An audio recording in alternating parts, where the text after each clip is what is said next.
with a close-up of a crew member's face.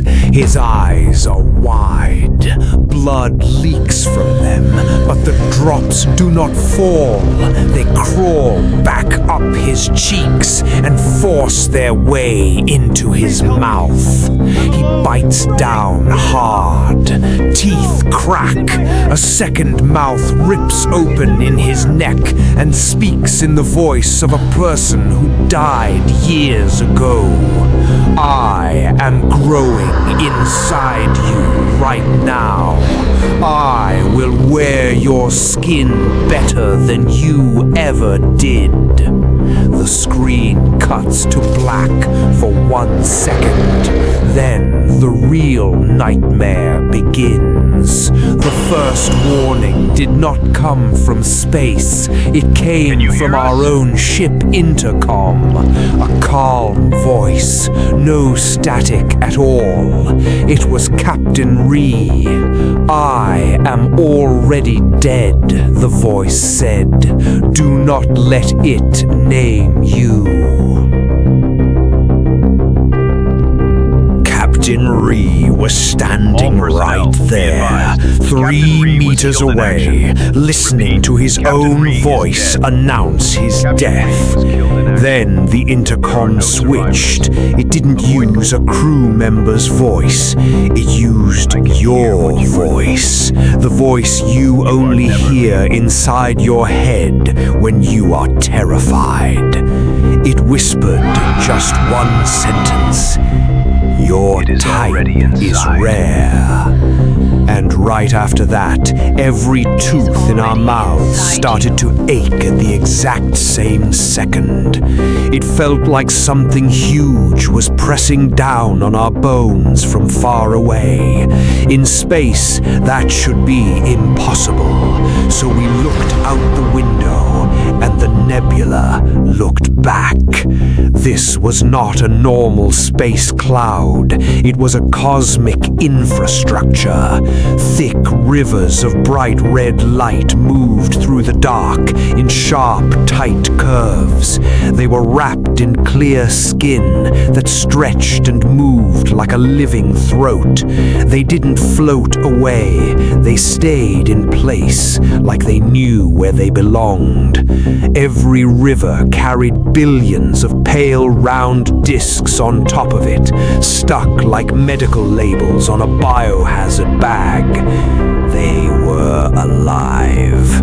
When our ship moved, every single disc moved to watch us. We zoomed in. The discs had small bumps on them in neat rows. It wasn't random texture. It was a biological barcode, a language made to sort bodies. And then the whole nebula stopped. All movement froze, like a giant apex predator holding its breath in the dark to listen to us better. We sent out a research drone. The second it crossed into the river's skin, the camera view changed in a sickening way. It felt too close, like the camera lens had been shoved inside someone's mouth. A pale disc peeled off the river and floated to the drone. It didn't stick to the metal hull, it stuck to the drone's shadow. The label wrapped around the shadow first, then pulled tight. The drone jerked hard, like something had grabbed it. Words formed on the disc like fresh chemical burns. Donor, Kepri 6. Recipient, unassigned. Type, A void. Temp name, drone.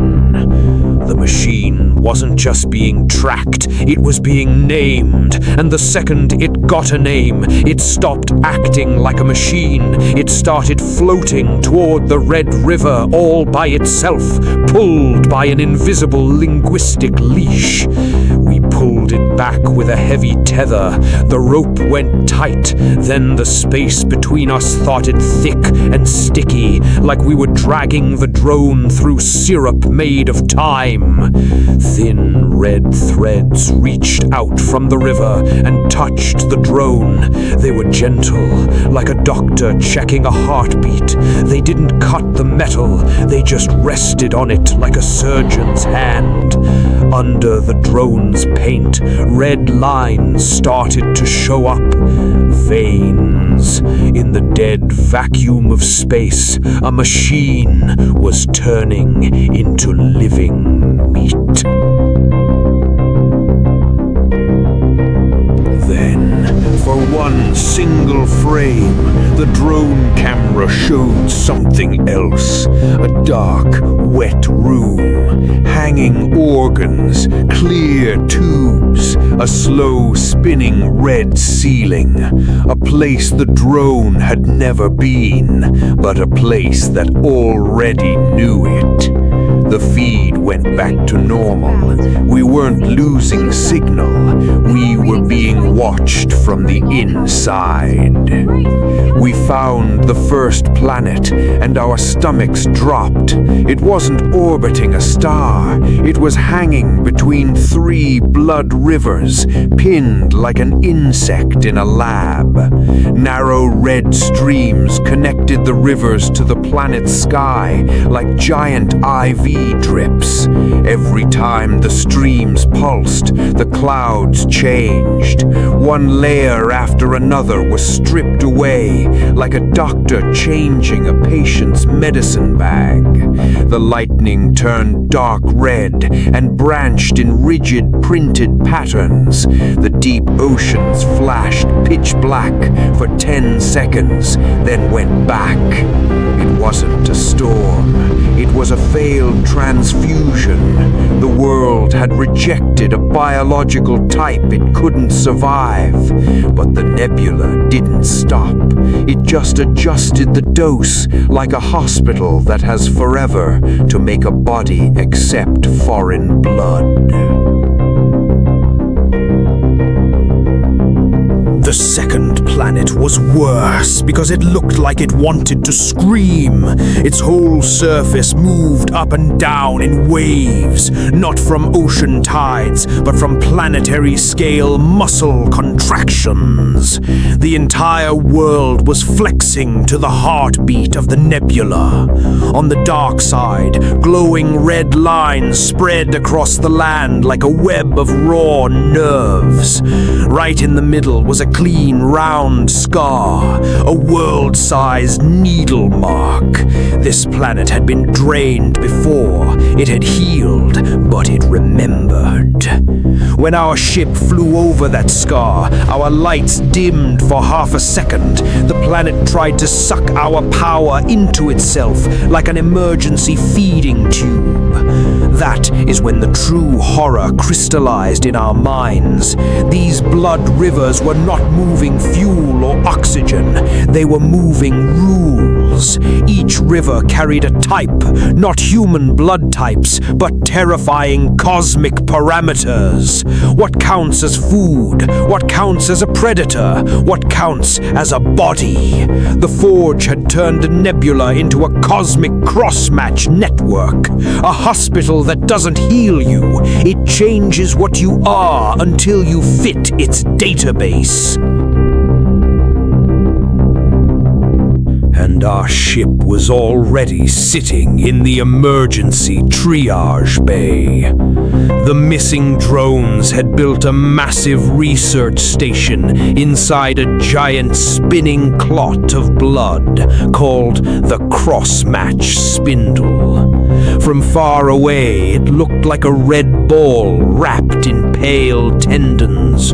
Up close, it looked like a wet scab spinning lazily in space. Its entrance was a soft, wet slit that only opened when our ship matched its rotation. We matched it. The slit opened.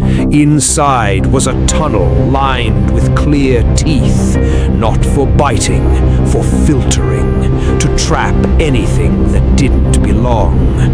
As we went in, the slit closed behind us. No loud slam, just the quiet, absolute dread of a mouth deciding never to let go. Inside, the hallways were wet and clear like living glass.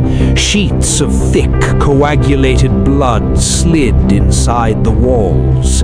Every few meters, pale bio-labels hung on the walls. We passed one label the size of a door. It read, Donor, Earth, Future, Recipient, Unassigned, Type, Universal. The room went ice cold.